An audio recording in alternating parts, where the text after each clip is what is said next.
Pendapat pro dan kontra muncul merespon gaya komunikasi Rizal Ramli. Berikut ini adalah beberapa di antaranya. Dari Agus Hermanto, Wakil Ketua DPR. Menurut saya ini gaya komunikasi Menko Rizal adalah bentuk komunikasi yang paling jelek selama Republik Indonesia ini ada. Itu kata Pak Agus Hermanto.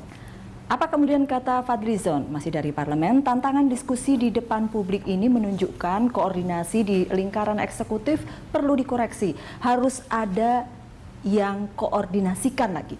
Masih kata Fadlizon, sebaiknya perdebatan di ruang publik dihindari. Perdebatan memang bagus untuk menguji, tapi dilakukan tertutup supaya tidak muncul kegaduhan dan kebingungan baru. Bagaimana kemudian kata Adi Masardi, ini di era yang sama dengan Pak Rizal Ramli di zaman Gus Dur ya waktu itu ya. Gaya seperti itu tepat, masalah-masalah yang menyangkut kemaslahatan publik memang harus dibuka ke publik.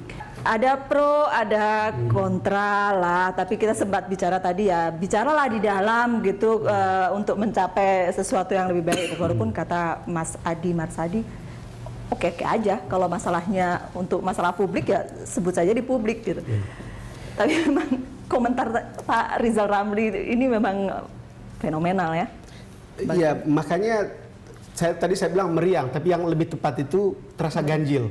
Karena kemudian publik juga merasa itu ganjil. Mungkin kalau nanti sudah biasa, kalau nanti kemudian kita lihat lagi ada fase berikutnya, ada lagi jadi biasa, jadi tidak berita lagi, mungkin akan terbiasa begitu. Tapi kan kalau kita lihat ya, ada perasaan ganjil itu sampai kalau lihat medsosnya, itu kita lihat ada yang kritik JK, ada yang kritik Rizal Ramli, ada yang kritik karena seakan-akan kemudian berbenturan antara Menko dengan coba lihat ini kan gitu. Kemudian sangat dikenal dengan statementnya Pak Rizal Ramli ya, jurus ngepret. Ngepret itu artinya kalau di kamus memukul dengan punggung tangan ya. Memukul dengan punggung tangan. Entah siapa yang dipukul kita belum tahu. Sampai kemudian ada menu pedas buat Jokowi JK, pedas.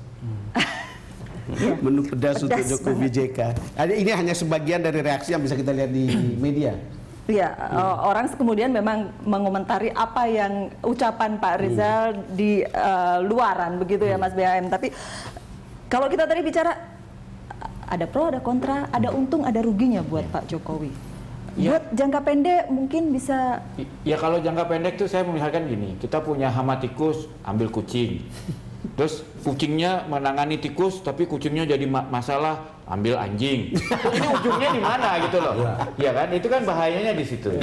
Dan kedua, menurut saya debat itu memang bagian dari demokrasi. Tapi dari zaman 3000 tahun yang lalu pun ada istilah Latin namanya ad hominem, itu nggak boleh.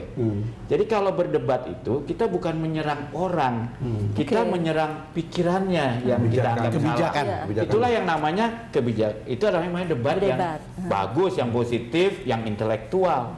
Kalau nyerang orangnya itu ad hominem namanya, itu debat. Itu namanya bukan debat berkualitas. Kalau menghadapi krisis, taruhlah krisis perlambatan pertumbuhan ekonomi sekarang ini, orang berpikir bahwa pemerintah mestinya solid supaya tidak kehilangan kepercayaan publik gitu kan. Banyak hal di depan mata yang harus dikerjakan, terutama di hal-hal ekonomi ini. Ada dua Menko ekonomi, yang satu kemudian rame gitu. Iya. Apakah itu sinyal itu kan sebenarnya terbaca pada saat reshuffle kan. Yang di reshuffle kan banyak di level Menko. Artinya Pak Jokowi menginginkan fungsi koordinasi jauh lebih ada jalan. ketua kelas gitu ya. Tapi ada menarik, saya setuju, perdebatan itu harusnya pada gagasan atau program atau kebijakan, dan itu ada perspektif yang menarik secara akademis, itu yang disebut manajemen privacy komunikasi.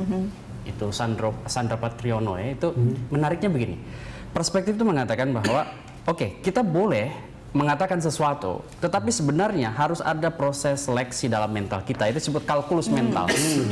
Apa yang kemudian relevan dan tidak relevan sesuai dengan positioning kita, konteksnya. Kalau pakai contoh yang sekarang terjadi, contohnya adalah posisi Pak RR itu sekarang kan di dalam kekuasaan, beralih status dari ekonomi independen atau apalah di luar, kemudian masuk ke dalam kekuasaan. pada saat dia masuk ke dalam kekuasaan, itu posisi itu harusnya jalan juga. Gaya komunikasi itu meskipun tidak bisa diubah seutuhnya, tapi ada proses adaptasi dengan sistem.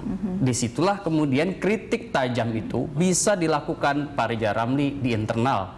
Sehebat apapun kritik atau mungkin sampai verbal agresif juga berlebihan di internal nggak apa-apa. Tetapi ketika ada ruang publik di mana statement itu muncul, inilah yang kemudian menjadi polemik.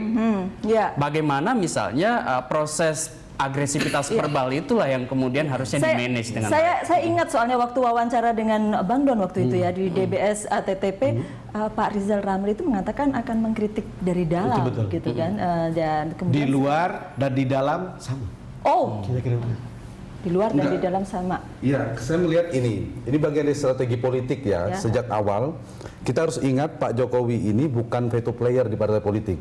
Bukan seperti Pak SBY, sehingga sejak awal ketika ada konstelasi politik KIH-KMP, yang dimainkan ada politik keseimbangan. Jadi kapanpun meletakkan, saya ingat menganalogikan dengan Bung Karno. Pada saat itu ada kekuatan politik namanya PKI dan Angkatan Darat. Sehingga dua kekuatan dibuat tidak ada yang dominan, tetap sang presiden menjadi penentu.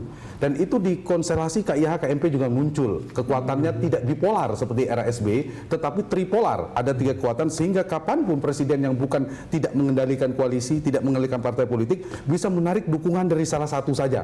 Terbukti dalam perjalanannya ketika tidak bisa dengan KIH, ada problem kegaduhan ke KMP dan sebaliknya. Nah, politik itu dimainkan di internal kabinet juga. Hal seperti ini memang permainan menarik tapi berbahaya. Kenapa berbahaya? Pada titik tertentu kalau konteksnya publik, presidennya popularitasnya turun, berkolaborasi dengan kekuatan politik, presiden sangat mungkin jatuh. Jadi ada syarat mutlak yang harus dimiliki dalam permainan segitiga ini. Presiden harus populer, kinerjanya harus tinggi, dan dukungan rakyat harus kuat. Ketika itu tidak terjadi, dari survei di poltreking sedang turun, harus diakui. Okay. Nah, di internal kabinet dimainkan pola itu. Pola itu ada ya, jadi kegaduhannya kita melihat di pasar, di publik, di masyarakat, padahal jangan-jangan di dalam istana yang sedang bertarung. Nah, permainan seperti ini itu dalam jangka menarik, seolah-olah seorang presiden katakan ingin tetap dominan, mengurangi dominasi yang lain, tapi pada titik tertentu kita jangan lupa bisa jadi kolaborasi itu petanya tersimpang. Mas Hanta mau katakan Pak Jokowi sedang nyerempet bahaya. Iya, salah satu itu poinnya. Ya, saya juga berpikir pasti ada kepentingan yang ikut dilibatkan dalam proses politik seperti ini. Jadi kalau tadi hanya boleh dibicarakan di meja makan atau di kamar, maksudnya di pemerintahan, lalu kemudian udahlah nggak apa-apa juga kalau ada itu di luar, tentu ada maksudnya, ada motifnya gitu. Apakah motif politik, apakah motif bisnis, apakah motif personal, itu pasti ada. Dan kemudian banyak orang yang menumpang di situ. Problem saya adalah bahwa publik kan tidak terlalu memahami ini. Seperti kata Nunung tadi, ini persoalan confidence publik pada situasi kita sekarang. Karena itu Mas Hanta bilang bisa berbahaya. Ini soal-soal kepercayaan publik terhadap pemerintahan kan. Kalau tidak bisa dimanage dengan benar, itu bisa backfire. Jeda dulu, kita lanjutkan sesaat lagi. Kami akan kembali untuk Anda.